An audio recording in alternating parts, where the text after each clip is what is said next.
Lepo pozdravljeni, dragi gledalke, gledalci, vsi, ki ste se nam pridružili na tokratnem spletnem Okorskem večeru. Še posebej pa lep pozdrav mojim nocojšnjim gostom, soavtorjem knjige Z lepilom na podplatih, gospa Mojca Škrinjar, gospod France Cukjati in dr. Ivan Štuhec. Lep dober večer, prosim. Dober večer. V vse prej kot običajnih razmerah smo vstopili v to jubilejno leto.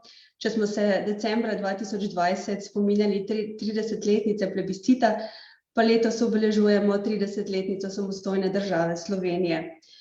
Morda za začetek malo nostalgije in sprehod po aleji spominov, kako se tistega časa spominjate vi, mogoče gospa Škrinjar začnete, čeprav smo vas takole ujeli na koncu.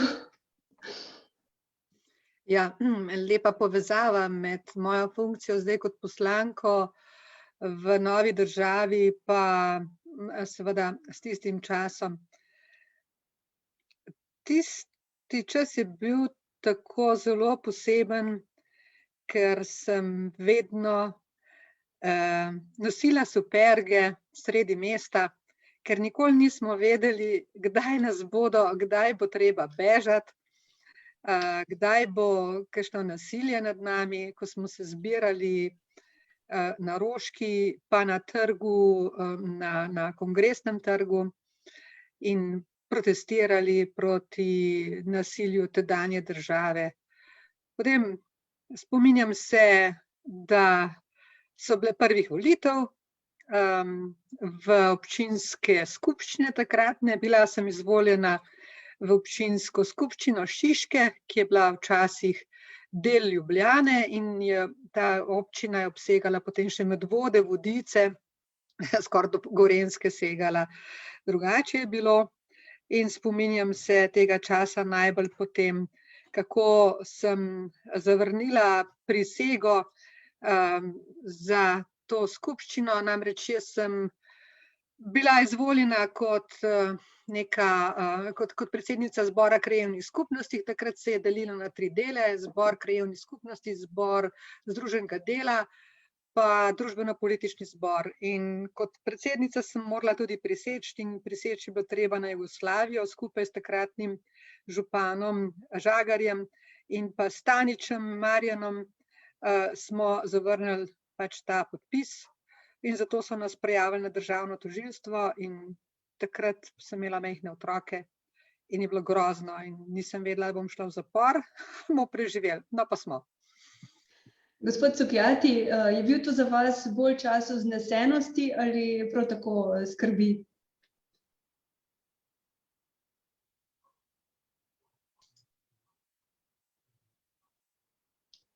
Gospod Cukjati, se vklopite, mislim, da imate mikrofon izklopljen. Tako. No, vsekakor je bil to zame trenutek velikega veselja. Se spomnim, ko smo šli na volišče, na glasovanje plebiscitarno, je zunaj že sosed bil s šampanjcem in vsak, ki je prišel iz volišča, mu je ponudil kozarec penine in sem pa rekel, ja poslušaj, saj še ni rezultata. Je rekel, glavno prvo je, da sem enkrat se odločal o samostojni Sloveniji in je zapel tam Zdravico in podobno. Lepo je bilo, lepo. Prijeten spomin. Doktor Štuhec, pa vi?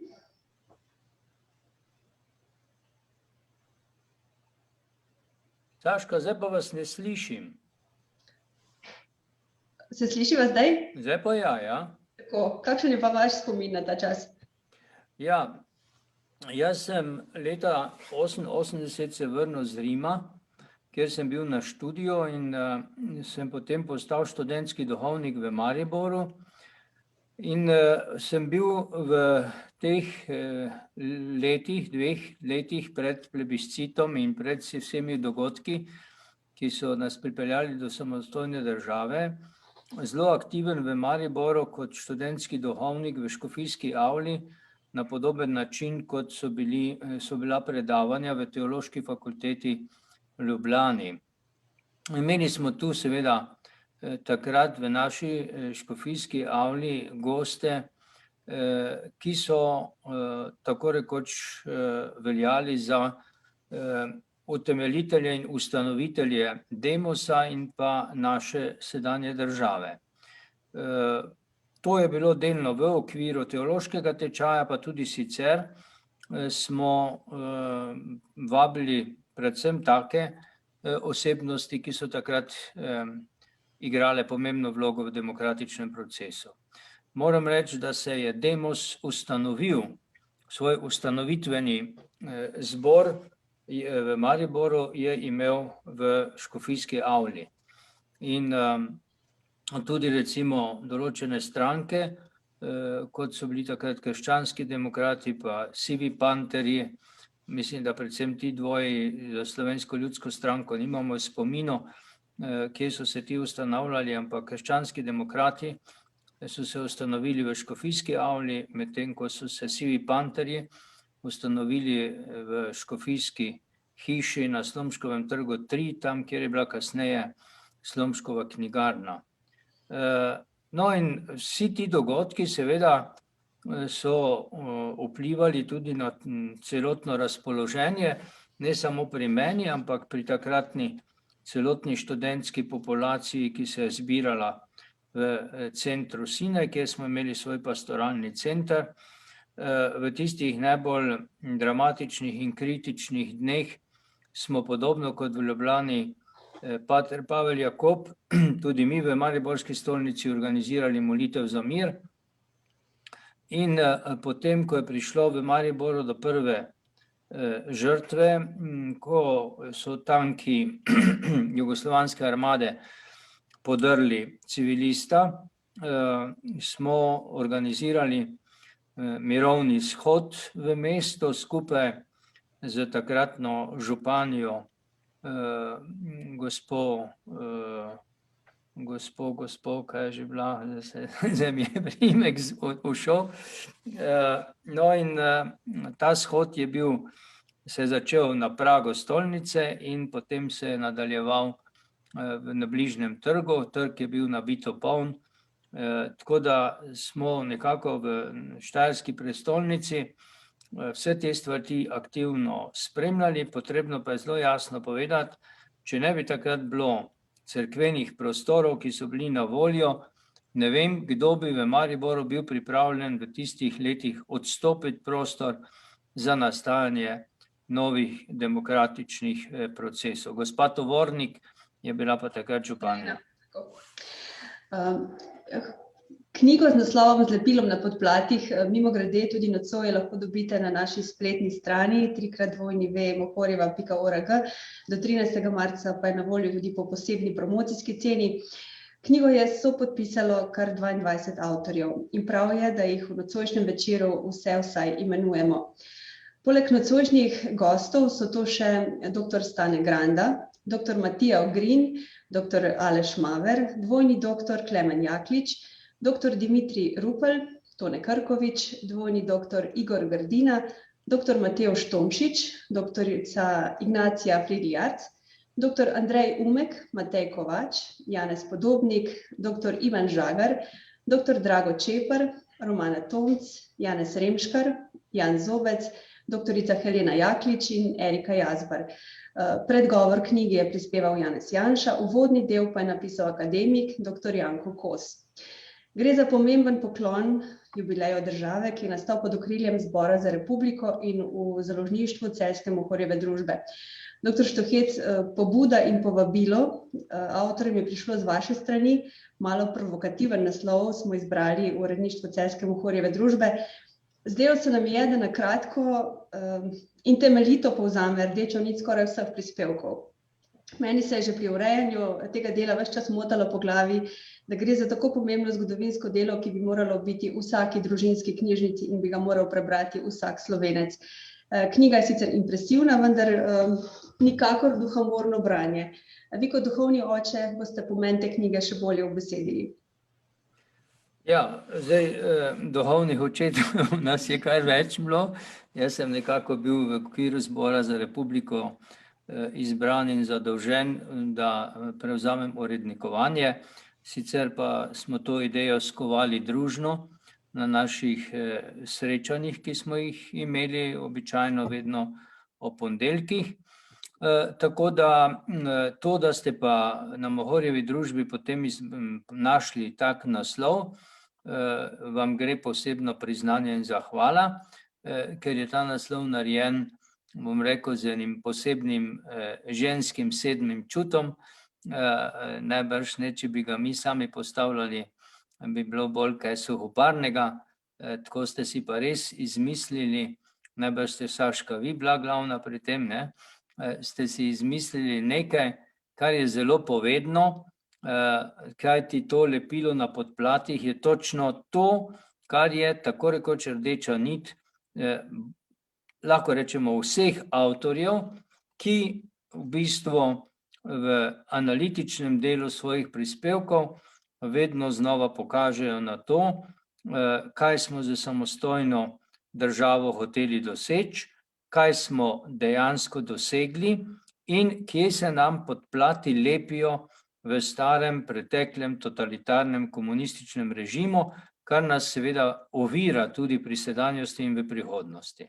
Tako da to je, bom rekel, tudi nekako glavna nota uvodnega predavanja oziroma uvodnega eseja, ki ga je napisal akademik Kos, kjer se mi zdi, da postavi tudi zelo jasno to tezo, da ko smo se osamosvajali, so se eni osamosvajali od beograjskega centralizma, drugi so se osamosvajali od komunizma, nekateri pa smo se osamosvajali od obojega. In največji problem je v tem, da so se nekateri osvobajali samo od beograjskega centralizma, ne pa tudi od totalitarnega komunizma.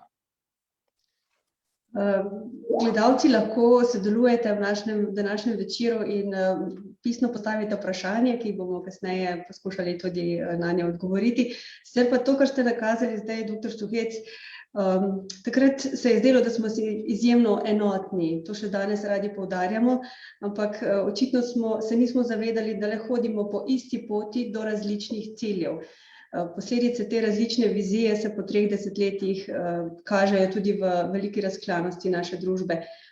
Knjiga na nekem mestu zastavi nečisto prijetno vprašanje, kolikšen del volilnega telesa v Sloveniji si je ali pa si političnih sprememb dejansko sploh želi. Kakšno je vaše gledišče, mogoče gospod Cukjati? Ja, če dovolite, najprej bi jaz skušal eno obrazložitev k lepilom na podplatih. Namreč France Bučar, on ni bil desničar in ne vem kako zelo s Pučnikom in podobnimi povezan, je ob 10-letnici prve Majniške deklaracije leta 1989, je bila prva. Ob 10-letnici, to se pravi 1999, rekel, da je Majniška deklaracija, torej tista prva, pomenila predvsem popolno revizijo tedanjega pojmovanja naše državnosti in družbene ureditve. Torej, po vsebini je šlo za mnogo več kot samo ločitev od Beograda. Ampak leta 1999, to se pravi 10 let kasneje, je pa rekel, da smo zamenjali zgolj vagon in ostali na istem vlaku. In še naprej je rekel, vse, kar imamo danes, torej leta 1999, je zgolj nadaljevanje tistega, kar smo imeli pred osamosvojitvijo. To slabokrvno podaljšanje nekdanje države in tako naprej. Danes lahko isto rečemo v nekem smislu celo, da je slabše, kot je bilo leta 1999.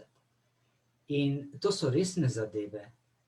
Zakaj je naša osamosvojitev zastala in naša demokratizacija, naše politično-kulturno življenje, zakaj se je tako sfižilo, kot je v letošnjem letu oziroma lanskem letu to izkazano. Vsekakor pa je treba reči, da je velik napredek vseeno v zavedanju o resnosti problemov in da ne bo tako enostavno vendarle doseči to demokratičnost v Sloveniji, kot jo želimo. In knjiga seveda v tej smeri napoveduje, odkriva probleme in daje tudi neko usmeritev, kam mora Slovenija iti naprej. Gospa Škrinjar, če takole zdaj to vse seštejemo, čemu vi pripisujete, da so se takrat kljub vsemu, kar smo zdaj slišali, Slovencem takrat zvezde vseeno srečno odložile, ker v zadnjih časih, recimo v teh 30 letih, smo lahko spremljali veliko separacijskih teženj in neuspešnih demokratičnih prevratov, če omenimo samo Katalonijo in recimo trenutno dogajanje v Belorusiji. To so opomniki, da izplen tistega dogajanja, tistega časa še zdaleč ni bil samoumeven, lahko bi se obrnilo čisto drugače. Ja, seveda, nekateri so se zelo trudili, da bi se obrnilo drugače. Poslušali smo ideje o asimetrični federaciji, poslušali smo o tem, kako bomo jedli travo, če gremo stran od Jugoslavije, in seveda bilo je eno veliko upanje, da se to ne bo zgodilo. To pa zato, ker je bilo za nami toliko desetletij potlačenih čustev. Mi smo vendarle prihajali, vsaj generacije naših staršev so prihajali iz neke urejene demokracije, ki je bila potem neka čudna demokracija v stari Jugoslaviji, pa vendarle se zdi, da smo ta svobodni duh prinesli, pa še tisto, kar so bila ta hrepenenja, stoletna hrepenenja. In nekoč se pač voda prelije čez rob in vsa ta dogajanja so bila voda čez rob. Nenadoma je postalo patetično vzdušje za večino ljudi, ki je nastalo ob smrti maršala.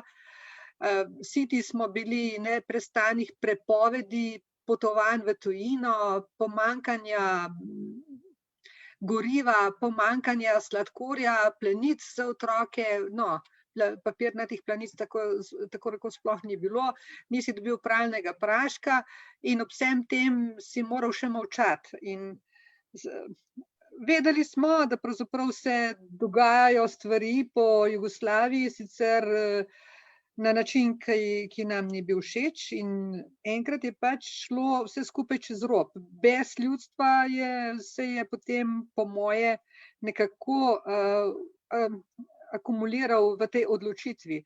Še huje pa je bilo glede jezika, ne. Mi smo celo bili pred tem, da dobimo skupna jedra in naš Prešeren in Cankar potem nenadoma postaneta v šoli neko obskurno gradivo ob vseh drugih poudarkih nekdanjih narodov. Nočem nič zaničevati, ampak vseeno, nekako se je zdelo, kot da smo tik pred tem, da nas dokončno uničijo, in takrat se je pač ta preživetveni nagon, po moje, zbudil. In smo šli na vse ali nič, ne. Pogumno dejanje. Jaz mislim, da je to še kar v nas, kljub vsemu lepilu, ki ga imamo na podplatih. Gospa Zaška, smem samo še nekaj dodati. Izvolite. Ker ste to enotnost izpostavila, o kateri večkrat slišimo, ne. Tisti, ki smo pač takrat to v živo spremljali, vemo, da te enotnosti v političnem smislu ni bilo. In da so stranke, se pravi partija in pa njeni sateliti, na vsakem koraku vse delali za to, da bi ta proces upočasnili ali pa ga tudi kdaj onemogočili. No, in danes se tudi na nacionalnem mediju kdaj trka po prsih, kako so takrat stvari podpirali, ampak vsako jutro, če si odprl Radio Slovenija, je gospa Lada Zej rekla: dobro jutro, revščina. In potem je sledilo marsikaj na to temo, tako da vsi tisti, ki se danes tudi strahotno borijo proti spremembi na vrhu naše izvršilne veje oblasti, se pravi pri vlade, vsi ti, ki so že takrat bili dejavni in pa njihovi predniki, so približno taki cirkus peljali tudi takrat. S to razliko, da je seveda v tistem času pa med ljudstvom, v narodu, pa bilo dovolj te skupne sile in moči, ki se je manifestirala na plebiscitu, da nam je tega dovolj in da je treba narediti res. In to je bilo ključno in odločilno. Sicer pa tako, kot veste, gospod Cukjati in gospa Škrinjarjeva, v parlamentu je pa velikokrat šlo za en glas. Zdi se, da je po 30 letih družba razklana globlje kot kdajkoli prej. Po eni strani bi pričakovali, da gremo vedno na boljše, ampak kot je omenil že gospod Cukjati, si ne bi takrat mislili, da bodo razmere v nekih okvirih veliko slabše, kot so bile takrat na začetku. Matija Ogrin v tem zborniku praizvor teh naših težav vidi v odnosu do komunistične revolucije. Čeprav se zdi, da je skoraj nemogoče vztrajati pri njeni legitimnosti, enotne obsodbe režima verjetno ne bomo dočakali, ali pač. Ker zdi se, da se dogaja prav nasprotno, da doživljamo pravi razcvet jugonostalgije in vsega, kar je povezano s tem. Kar izvolite, kdo bo? France, daj ti. Ja, Ivan, veš kaj?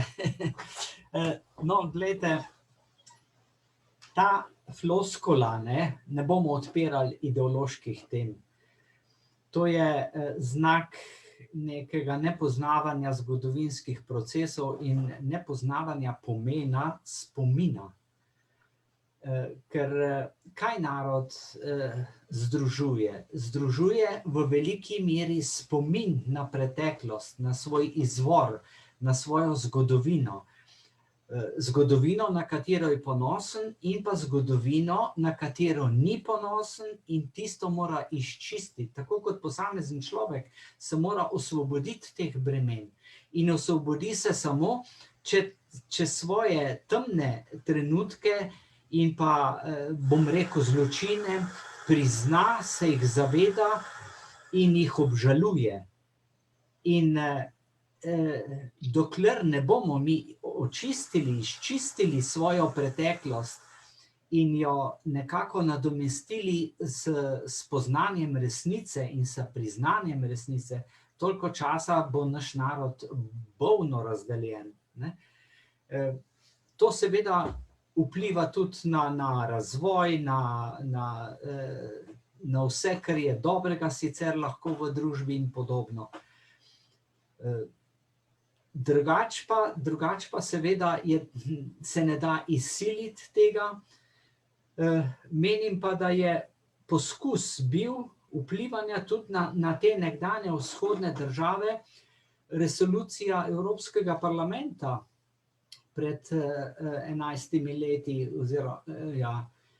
ki je zahtevala spomin, pa obenem izrekla obsodbo vseh totalitarnih režimov, tako fašizma, nacizma, kot tudi komunizma.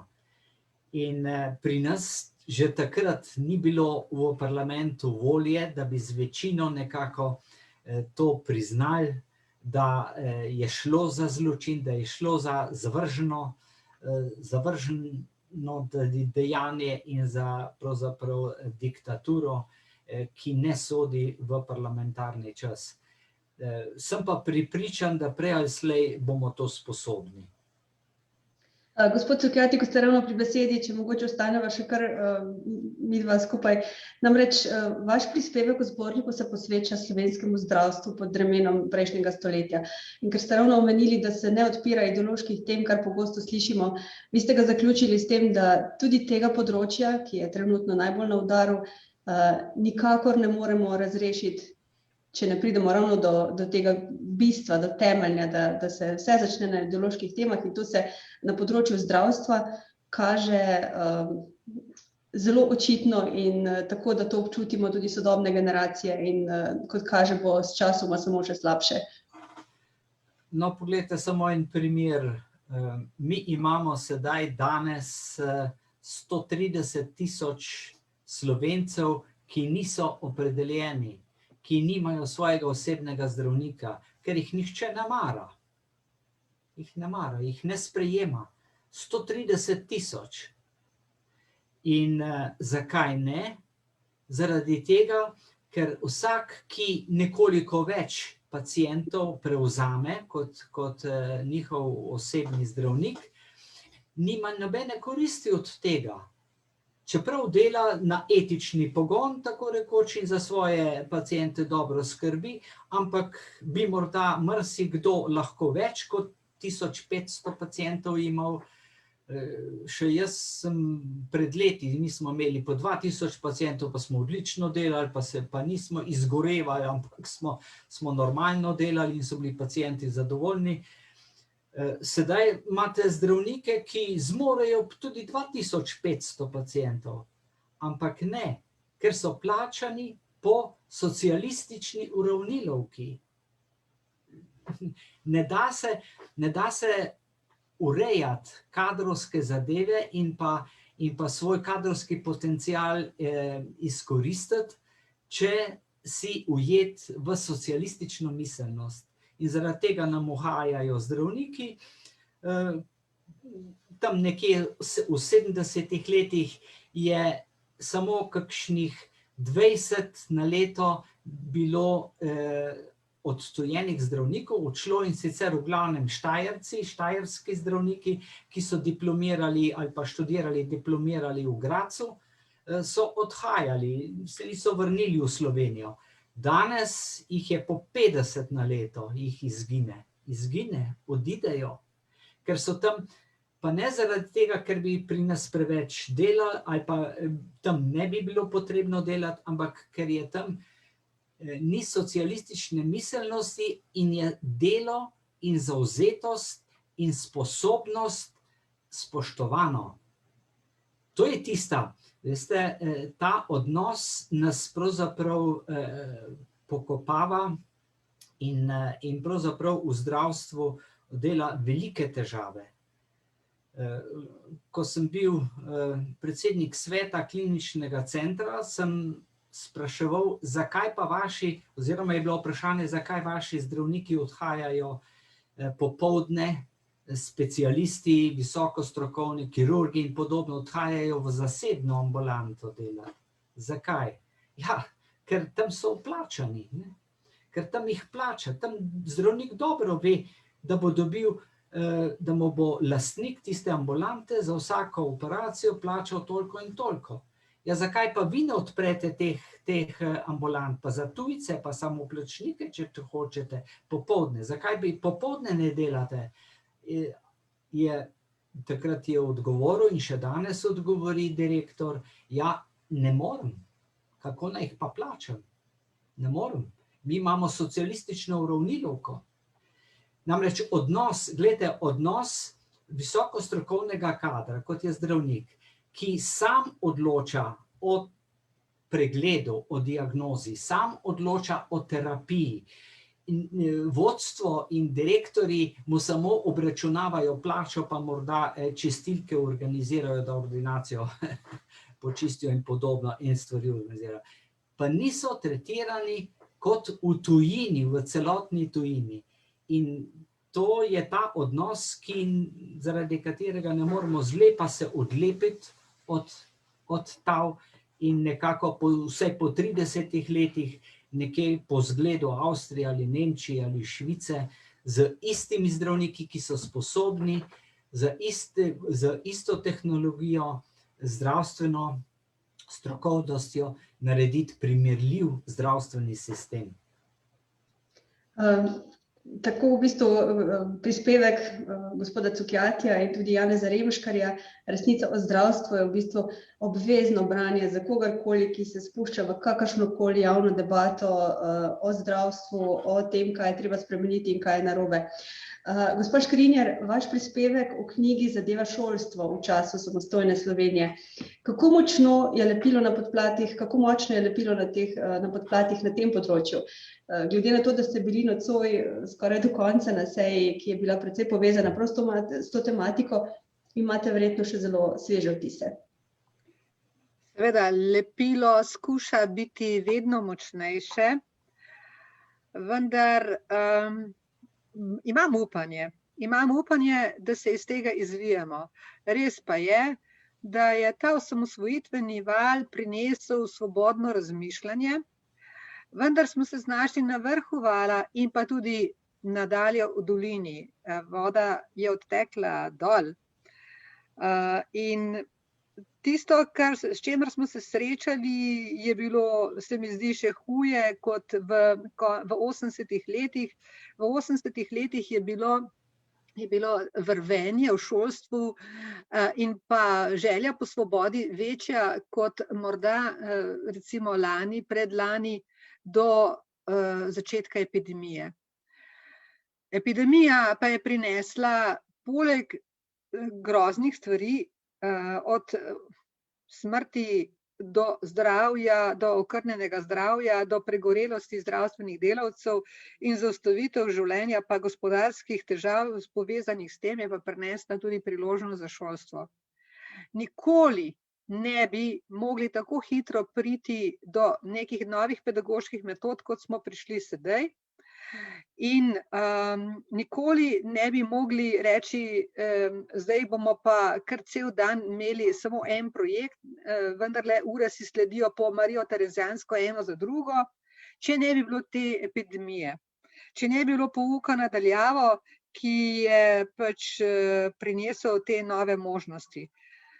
Zakaj imam upanje, da se vendarle svoboda vrača, ki sem jo čutila, katere pomanjkanje sem čutila tam nekje od 92. 93. leta dalje naprej vedno huje, zato ker so tokrat učitelji dejansko res lahko bolj avtonomni, bolj odločajo, kaj je res pomembno, kaj ni in česa bi se lahko znebili in so se gladko tega znebili.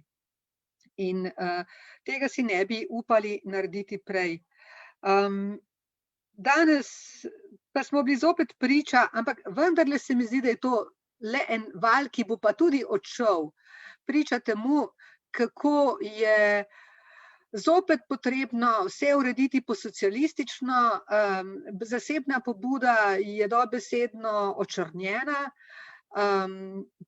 in da to vse samo slabo in da je treba vse samo javno, socialistično, družbeno. Kljub vsemu je bila debata, je bila na trenutke zelo polemična, pa vendarle se mi zdi, da smo uspeli prikazati nekaj dejstev, da pravzaprav ne gre za financiranje, šlo je za financiranje, ali se bo še financiral, oziroma bo župan pravzaprav lahko rekel, no zdaj vas pa ne rabimo več zasebnemu vrtcu, ne. Hvala lepa, odslužili ste svoje, ne, pa pejte nekam. To je bila poanta tega zakona, ne. Vendarle smo skušali dopovedati, da tukaj ne gre ne za kapitalizem, ne za socializem, tukaj gre za človeka. Vsak človek ima pravico do izobrazbe. In vsak človek in vsi plačujemo davke, kar pomeni, da imamo tudi pravico do izbire, če ta izbira obstaja. In če ne škodimo eden drugemu, s svojimi usmeritvami, s svojimi dejanji, jaz res ne vidim razloga, kje je problem, da gre enkrat za malce drugačen kurikul, ki ga izvaja recimo nek zasebni ustanovitelj. Ta drugačnost, ta strah pred različnostjo, pa da vendarle moramo skupaj bivati, je strahoten. In ko ste prej vsi govorili o tem, kaj se je pravzaprav zabetoniralo v tem času, jaz mislim, da so se zabetonirala srca. Tukaj gre prav za jeklena srca, kako mora odrekati nekemu otroku izobrazbo in pa financiranje te izobrazbe, če ni točno tako, kot so rekli oni v večinskem delu. Vendarle mislim, seja se je danes išla nenavadno zaradi neke pomote moje kolegice, ki jo je grozljivo potem obžalovala in seveda je to možno popraviti na plenarni seji. Ampak vendarle je dala, mislim, da vendarle komu od tistih, za katere jaz mislim, da so nekako jeklenih src, malce misliti. Kako bomo pa ta jeklena srca odtajali, je pa pravzaprav odvisno od nas. Če smo prej rekli, da so nekateri še tam v preteklem režimu in zakaj je tako in zakaj revolucija ni bila še obsojena ravno zaradi jeklenih src. In samo mi, ki mislimo, da je lahko stvar tudi drugačna, samo mi jih lahko pripeljamo morda za roko tja, kjer se bodo upali sprostiti, kjer bodo upali tudi povedati in tako kot vsak izmed nas, priznati svoje grehe in jih obžalovati in vendarle živeti naprej. In jaz mislim, da to naši sorojaki, ki nas tišijo nazaj v socializem, to potrebujejo. Prav v zdravstvu in šolstvu, to, kar ste omenili, je ta strah pred konkurenco in zasebno pobudo že skoraj patološki. Zanimivo je, za voljo enakih možnosti seveda, čeprav vsi vemo in dokazal, da je to lažna enakost, da so eni bolj enaki kot drugi, da gre velikokrat pač na račun samoplačniških zmožnosti tako na tem in onem področju.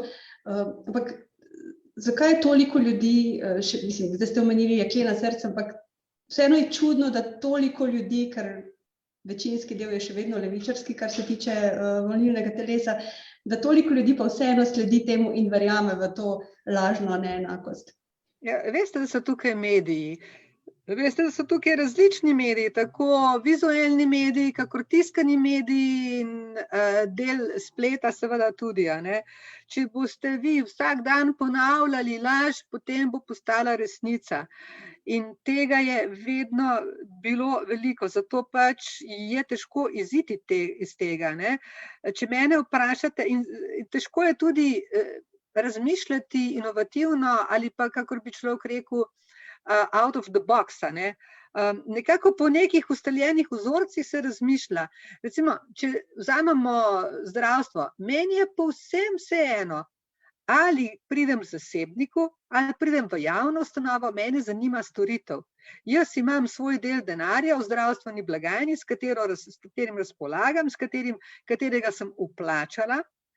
Solidarno, kadar ga ne porabim, sem ga se vedno pripravljena deliti z drugimi, torej v solidarnostni del, in pa seveda tudi pričakujem, če jaz bom v takem položaju, da si ne bom mogla plačati neke storitve, da bo solidarno tudi kdo drug zame dajal svoj del. Torej ta solidarnostni del, da se pretaka med nami. Ampak kljub vsemu pa mislim, da svojim stebrom, ki sem ga vplačevala, s tem solidarnostnim delom vred plus minus, lahko izbiram tisto, kar hočem.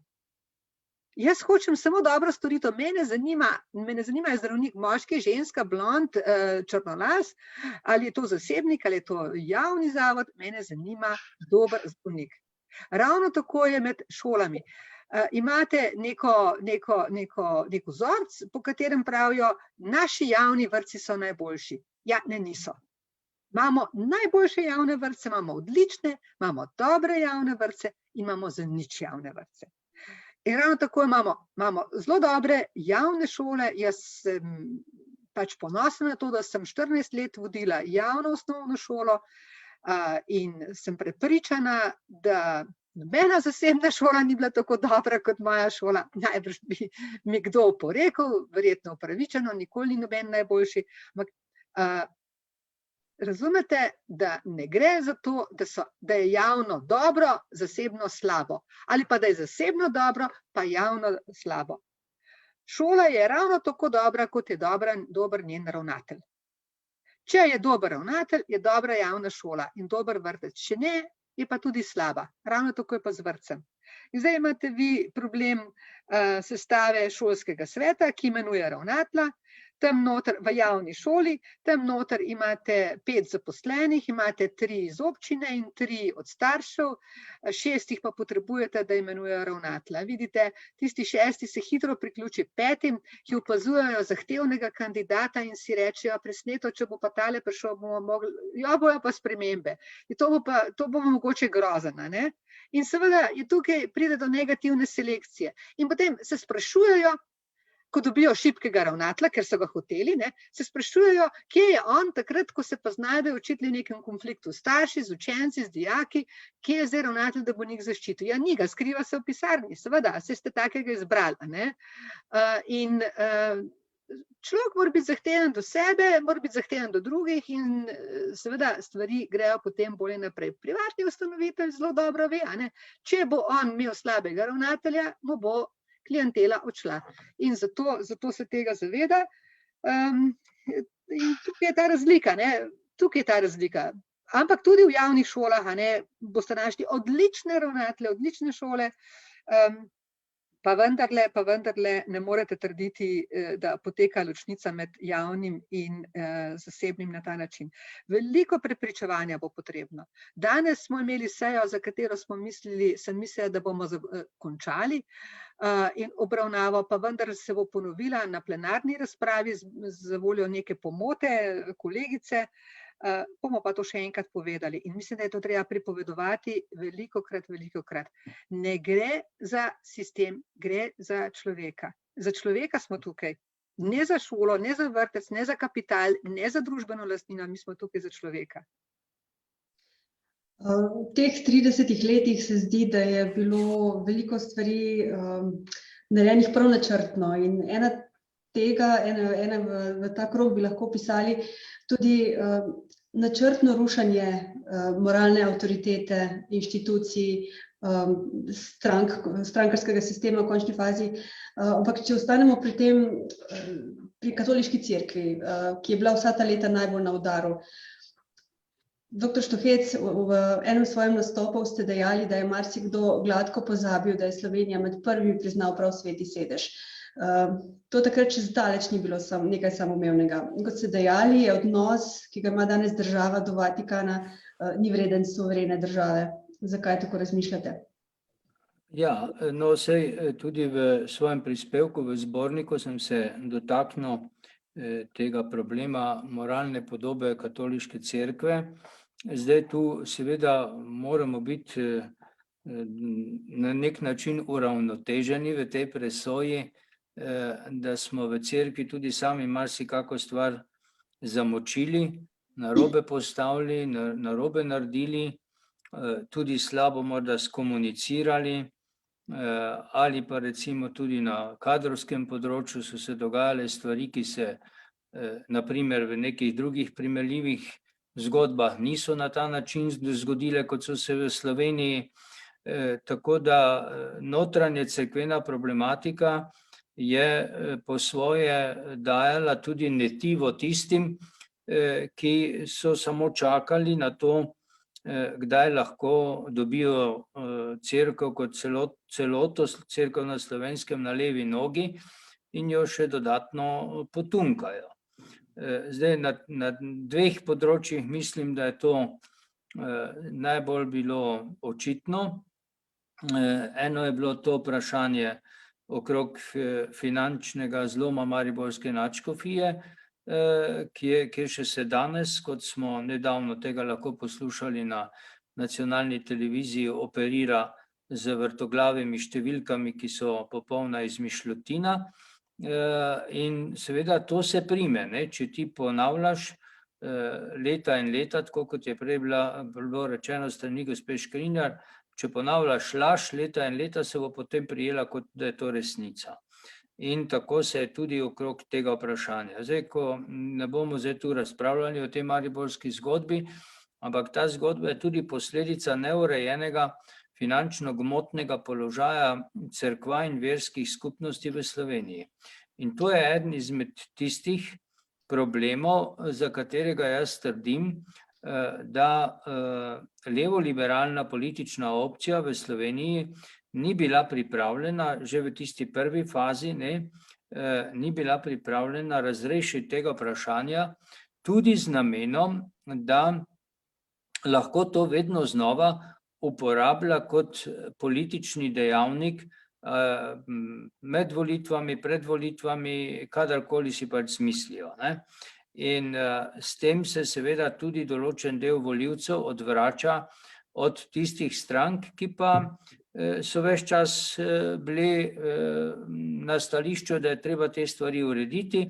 Če so bili na oblasti in če so imele možnost, so tudi marsikaj uredile, ne pa, da so samo nagajale. Tako da, če tako pogledamo, pa potegnemo črto pod zadnjih 30 let, potem lahko mirne duše rečem, da napredek pri zakonskem umeščanju verske svobode in posledično cerkva in verskih skupnosti v slovensko državo je bil dosežen samo takrat, ko so bili na oblasti Demosove politične stranke. Ko so bili na oblasti stranke kontinuitete, se ni dosegel noben napredek.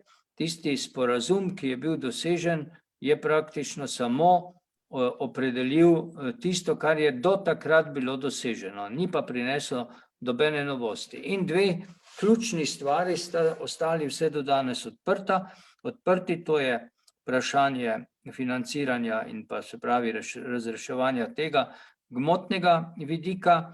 In vemo, Slovenci so strašno občutljivi, ko gre za vprašanje denarja in premoženja in tako naprej. Tu je večina slovenskih glav, tudi katoliških, zelo globoko vsidran čip socialističnega mišljenja, da je vse naše in da vsaki kaj ima, je že kapitalist in je že oderuh in je že ne vem kaj vse.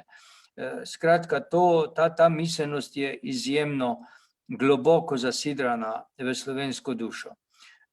In po drugi strani pa seveda je ne samo cerkev na Slovenskem, ampak celotna katoliška cerkev v globalnem smislu v zadnjih recimo 10-15 letih bila izpostavljena odkrivanju pedofilskih zločinov, kar je po eni strani seveda pravilno in prav in je samo potrebno reči, ja, da se te stvari razčistijo, odkrijejo, da se vse naredi, da se take stvari preprečijo.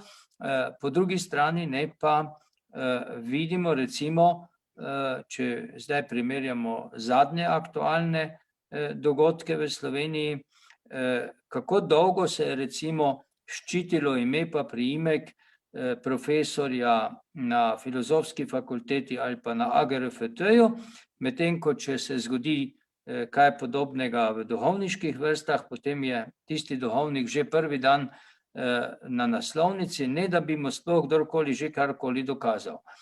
Tu se pa kažejo ta dvojna merila, ki jih pa seveda uporabljajo s pridom mediji in ne da bi zanikali vse te zločine, ki so se dogajali ali se dogajajo in niso do kraja razkriti in tako naprej. Po drugi strani seveda je potrebno reči, da bi bilo pošteno in prav, da bi se do vseh obnašalo z enakimi vatli in pa z enako poštenostjo, kar se tiče postopka, da je vsak nedolžen, dokler mu krivda ni dokazana. Ne glede na to, za kakšen zločin gre. Se tudi, če nekdo nekoga umori, ni obsojen, dokler se mu ne dokaže, da je res to storil, pa je to recimo daleč najhujši zločin. Tako da, tu vidimo lahko dve področji, ki sta uspele diskreditirati javno podobo cerkve. Lahko rečemo, da niti pozitivnim likom zadnjih papežev ni uspelo kakorkoli na globalni ravni te zadeve bistveno premakniti, ampak je praktično na globalni ravni, posebej v zahodnem delu naše poloble, to eden od ključnih problemov. Kar zadeva še potem tretjo stvar, ki je pa v glavnem govorila gospa Škrinjar o njej, pri nas je tudi nerazrešeno vprašanje umestitve zasebnega cerkvenega šolstva od vrtcev do univerzitetnega izobraževanja v nek dogovor, nek sporazum med Svetim sedežem in pa Republiko Slovenijo, kar seveda vse te ustanove neprestano pušča nekako v negotovosti in prav to, kar se te dni dogaja, če bi recimo taka zakonodaja bila sprejeta, da lahko tako rekoč župan na osnovi svoje presoje odloči, da ne bo nekega zasebnega vrtca več financiral, potem lahko mislim, da marsikateri zasebni vrtec jutri zaprejo, ker ni nobene variante, da bodo ljudje, ki so davkoplačevalci, potem še v celoti krili tudi stroške vrtcev. Takih entuziastov je malo in upam lahko, da do take neumne odločitve ne bi prišlo, ker je ta celo potem proti tisti zakonodaji, ki jo je sprejel eden od deklariranih in pa v svoji praksi zelo jasno opredeljen proti cerkveni in proti zasebni šolski minister, kot je bil gospod Slavko Gaber. Lepilo v teh 30 letih je ostalo ogromno. Koliko vode bo moralo preteči, da bo menjava na vrhu oblasti nekaj normalnega? Da se zavedamo, da imamo vsake 4 leta volitve in da pač enkrat eni, drugič drugi. Ja, vidite, to je točno en izmed tistih momentov, ki kaže na to, kako nekateri ne razumejo demokracije. Recimo, ta fenomen, da ko pride recimo na oblast neka desno-sredinska koalicija, posebej, če je na njenem čelu Janez Janša, je to vse narobe. In tega ne bi smelo biti. In je treba vse narediti, da se to odpravi. In prej, ko ste spraševala tudi o razdeljenosti ali pa o našem odnosu do preteklosti, če spomnim recimo na mariborske dogodke, ko se je z silo praktično odstavljalo župana, pa so pri tem sodelovali tudi tako imenovani intelektualci, pa če spomnimo recimo na vse proteste, ki se dogajajo tako rekoč od prvega dne sedanje vladne koalicije, ki ni po svoji volji prišla na oblast, ampak po volji tistih, ki so vrgli puško v koruzo, in vsi ti kolesarji in potem tudi končno neki nasilni protesti in tako naprej. Vse to je povezano z vprašanjem, kako družbo želimo. Ali želimo družbo, ki deluje po načelih demokratične družbene ureditve, ali pa želimo družbo, ki deluje po revolucionarnih načelih.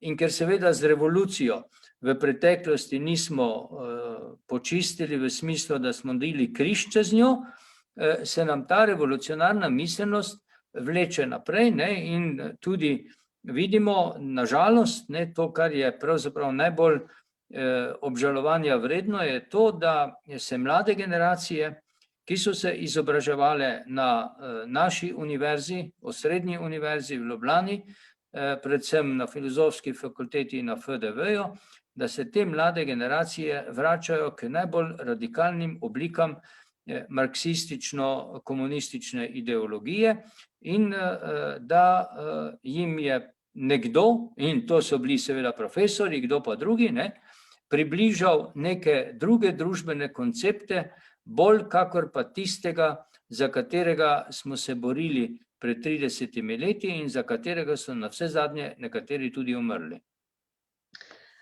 Omenili ste, da si je treba postaviti ta globoka temeljna vprašanja, ampak če si jih hočemo postaviti, se moramo v prvi vrsti tudi poslušati. Hkrati ste omenili takrat v mariborskih dogodkih intelektualce, zdaj slišimo, da kulturniki, društvo pisateljev noče sodelovati v dogodkih ob 30-letnici države. Gospod Cukjati, kako vi gledate na to, da če se ne moremo pogovarjati normalno v anonimnosti digitalnega sveta, družbenih omrežij, v bistvu kako lahko to sploh zahtevamo, glede na to, da se nismo sposobni niti na teh višjih ravneh poslušati, se razumeti, se sporazumeti? Ja, mediji in pa način pogovora, ker ti mediji ustvarjajo pogovor in govorijo in se pogovarjajo in preko medijev se pravzaprav soočajo ideje, nazori in podobno. Zadnje čase se prav na tem področju zaostruje problematika, za katero smo mislili, da bomo vsaj v 30 letih po osamosvojitvi presegli tisto enoličnost, zaprtost, zatohlost medijsko in jo demokratizirali. No, in prav v tej knjigi, v tem zborniku, Klemen Jaklič čudovito opiše ključni problem slovenske demokracije. In sicer pravi, da patološka, izkrivljena, bi rekel, potvorjena medijska krajina povzroča potvorjeno volilno voljo volivcev. Potvorjena volilna volja povzroči potvorjen parlament, potvorjeno vlado, potvorjeno oblast. In potvorjena oblast seveda povzroči izmaličeno, patološko, potvorjene vse druge pomembne institucije, od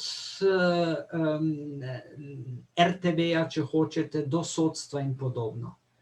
To se pravi, dokler ne bomo sposobni ustvariti normalne, demokratične medijske krajine, to se pravi, da se bomo znali pogovarjati, različni mediji, različna stališča in podobno, smo mi obsojeni na to slovensko patologijo. In ko ste vprašali, koliko vode bo preteklo, ne vem, ampak jaz mislim, da te zaostritve, ki se zadnje čase dogajajo, so tako kot pri bolezni, veste. Ko se zaostri situacija, pomeni, da se bližamo prelomu, ki se ponavadi zgodi na bolje. In jaz sem optimist. Eno vprašanje, mogoče, ki kar nadaljujemo tole temo. Naš gledalec nam je zapisal, da so žal eni ostali v infantilni dobi demokracije ali pa ne gredo naprej prav zaradi tega, ker doba odraslosti pomeni zrelost. In če bi sprejeli dozorelost, bi morali prav tako sprejeti tudi odgovornost. Kaj menite, dr. Štuhec, imamo Slovenci na splošno težave z sprejemanjem odgovornosti? Ja, nam se je zgodilo to, da v prejšnjem sistemu, pa ne samo v prejšnjem sistemu, tudi skozi daljša obdobja naše zgodovine smo bili navajeni, da drugi odločajo namesto nas. Zato imate pogosto prav to držo pri ljudeh, ko rečejo, naj to naredi država, pa tudi recimo v cerkvi, naj to naredi cerkev. Država pa cerkev, kot da je to neka ustanova naspol nebeška, ki s čarobno palico rešuje vse naše osebne probleme. Pa ni tako, država smo mi. Jaz sem vedno študentom rekel, ko sem predaval družbeni nauk cerkve, ko boste se vi zavedali, tako kot se je Ludvik 14. zavedal, pa boste rekli, l'État c'est moi, država sem jaz, takrat bo slovenska država demokratična. Ko se bo vsak zavedal, da sem jaz država, da država ni neka abstraktna inštitucija, ampak mi državljani smo tisti, ki tvorimo državo in ki jo uporabljamo in jo imamo zaradi sebe, ne pa zaradi nje ali pa zaradi neke stranke ali pa ne vem česa drugega. Država je pač organizirana oblika upravljanja z skupnimi stvarmi in mi vsi pri tem participiramo. Tako da ta zavest ni samo morda, bomo rekli, razvojno-psihološko pogojena, ker je bilo govora o infantilnosti, ampak je tudi zgodovinsko pogojena z našo miselnostjo, ki jo je seveda nažalost Cankar pravilno povedal, da smo hlapci za hlapce rojeni. In to hlapčevstvo se kaže tudi v tem, recimo, medijskem svetu, ko vidite, kako, naprimer, en medij vrže eno kost, potem pa velika večina tako imenovanih mainstream medijev tisto kost gloda naprej. In sploh ne zavzame neke kritične distance do tistega. Recimo, vzamemo kot primer za ilustracijo. ko je premier Janša tweetnil glede Trumpa in ameriških volitev, svoj tweet, so seveda vsi planili po tistem tweetu. Nihče se pa ni vprašal, kaj pa, če je v tem tweetu zrno soli? Zakaj se pa mi ne vprašamo iz naše slovenske perspektive, kaj pa, če je res bilo kaj manipulacije pri ameriških volitvah? Zakaj bi to bilo tako nemogoče v sedanji družbi z visoko razvito tehnologijo in z tako rekoč permanentno kibernetsko vojno? Zakaj lob po nekem tweetu in pač po neki osebi, zakaj se mediji, ki bi se morali kritično vprašati, ne ustavijo ob taki stvari, pa si rečejo, ok, zdaj malo je to čudno lahko, kar je bilo napisano, ampak najbrž ni napisal nekdo tega zaradi tega, ker nič ne ve o tej stvari, ampak očitno nekaj ve, česar morda jaz ne vem. In zakaj ne začnemo potem tega raziskovati? Ne, ampak takoj se nalepi samo ena lepenka na neko zadevo in se samo pod tistim obravnava, če pa začneš drugače razmišljati, pa je vse narobe. Recimo, tako kot zdaj okrog vprašanja Madžarske pa Poljske.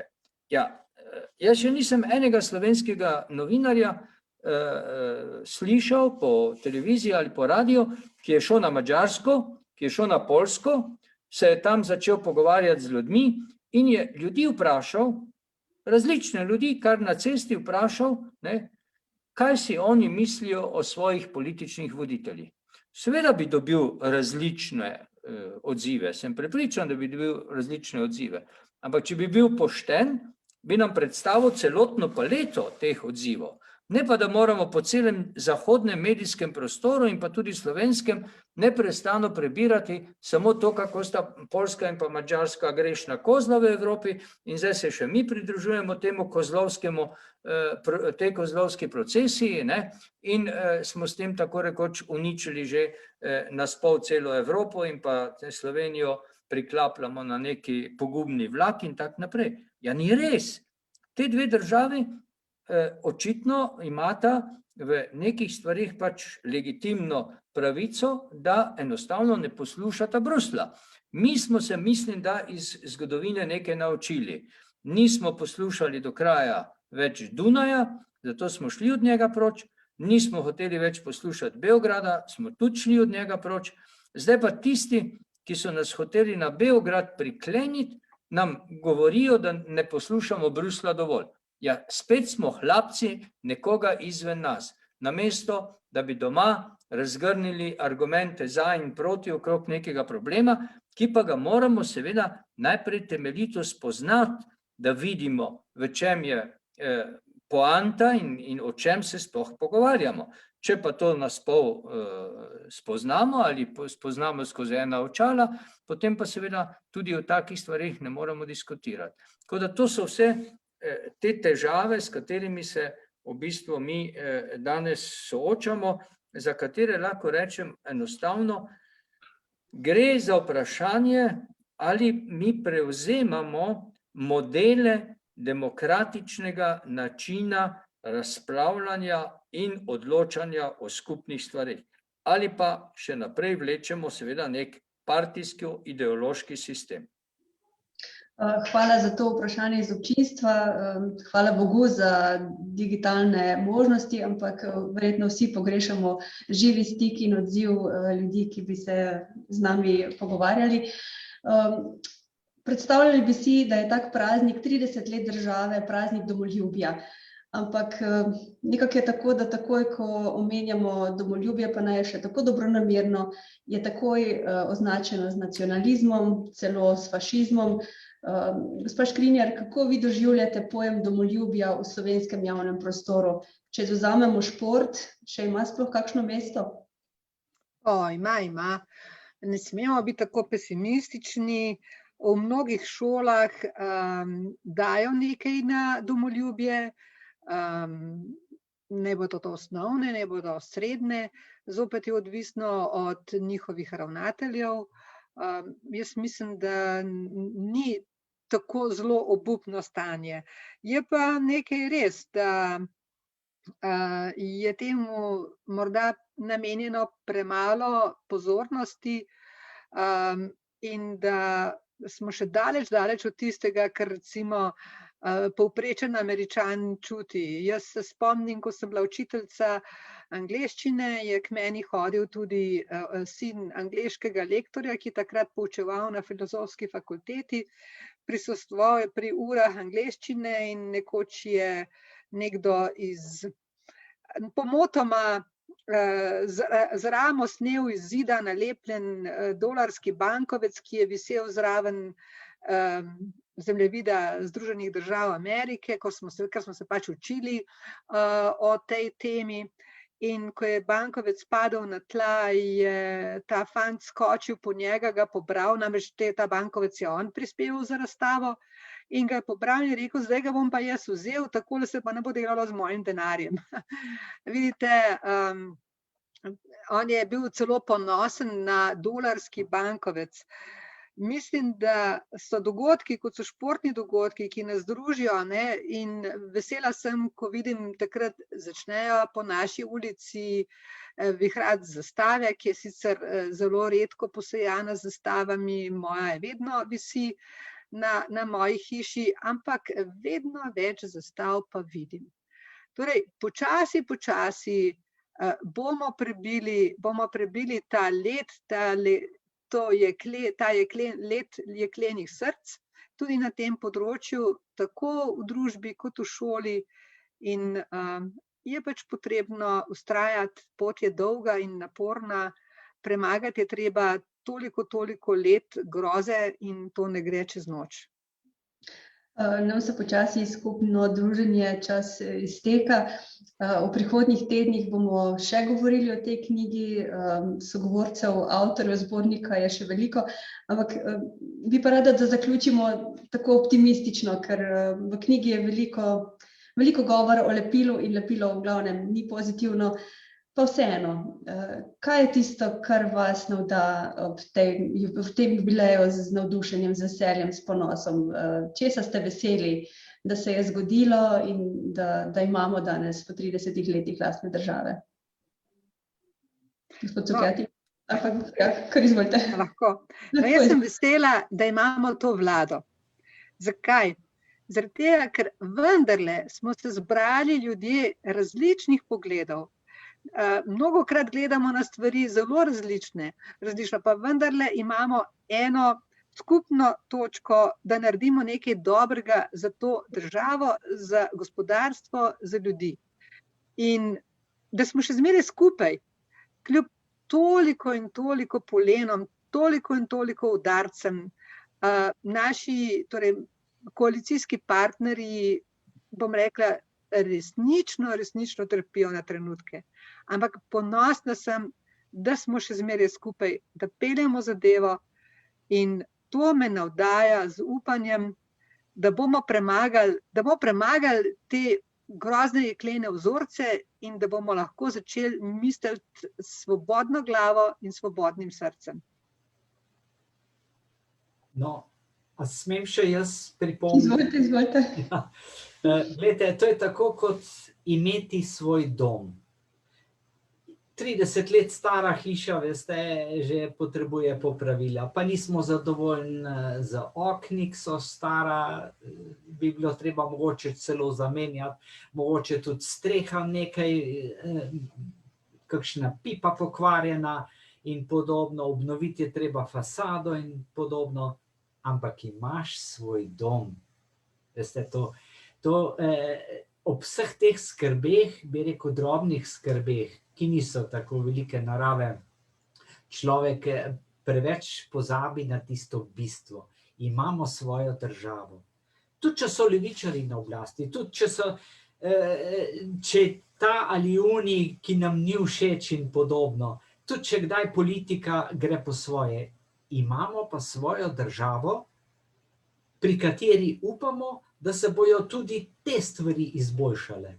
To se pravi, to je vir upanja, to je tudi vir identitete. Mi smo sedaj tu gospodar. Nikoli doslej nismo bili. Hvala za tole. Gospod Štuhec, naredite Ja. še vi na i za konec. Zdaj, prej, ko ste spraševala o domoljubju, ne, morda lahko smemo pričakovati, da bo po korona obdobju pri ljudeh zraslo domoljubje tudi zaradi tega, ker ne bodo hodili na počitnice na Kanarske otoke in po celem svetu, ampak po Sloveniji. In bodo na vsem lepem odkrili, da imamo pravzaprav neverjetno zanimivo, pestro, lepo, vsestransko zanimivo domovino in da imamo poleg te prelepe domovine seveda tudi svojo lastno državo, kar je gospod Cukjati pravkar izpostavil. Kakorkoli že, ne glede na vse probleme in na vso nezadovoljstvo, ki smo ga tudi nocoj izrazili v kritiki obstoječega stanja, kritika je zato, da bi se to spremenilo na bolje. Kritika ni namenjena rušenju, ampak analitično, kritično pogledaš na situacijo, v kateri si, zato da lahko greš potem naprej v tisti smeri, v kateri se je do sedaj premalo hodilo. Tako da jaz sem tudi, kar se tega tiče, optimist, res pa je, da je treba biti zelo pozoren na te avtodestruktivne sile, ki pa niso samo naš slovenski problem, ampak so problem celotne Evrope in celotnega zahodnega sveta. In lahko tudi upamo ob tej korona pandemiji, da se bo celo človeštvo zavedalo, kako smo krhka in nebogljena bitja, kako je neki nevidni virus tako rekoč obrnil način življenja na globalni ravni in da če to naredi neki nevidni virus, potem je verjetno nad njim in nad nami še kakšen nevidni Bog, ki pa deluje po nas ljudeh in po celotnem stvarstvu in upajmo, da se bo tudi v tej smeri marsikaj obrnilo v smeri večje osmišljenosti naših življenj. Tako, prišli smo do konca. Dragi gostje, dr. Ivan Štuhec, gospod France Cukjati in gospa Mojca Škrinjar, najlepša vam hvala za vaš prispevek v knjigi Z lepilom na podplatih in seveda za sodelovanje v nocojšnjem pogovoru. Hvala za pozornost tudi vam, dragi gledalci in gledalke. Knjiga Z lepilom na podplatih je do 13. marca na voljo po promocijski ceni. Naročite lahko na spletni strani www.mohorjeva.org ali v naših knjigarnah v Ljubljani na Nazorjevi 1 in v Celju na Prešernovi 23, pa seveda tudi v drugih bolje založenih knjigarnah. Želim vam lep večer, naj bo vsak korak vedno odločen in jasen, s čim manj lepila na podplatih, kakršnih koli že. Lahko noč. Lahko noč. Hvala. Lahko noč.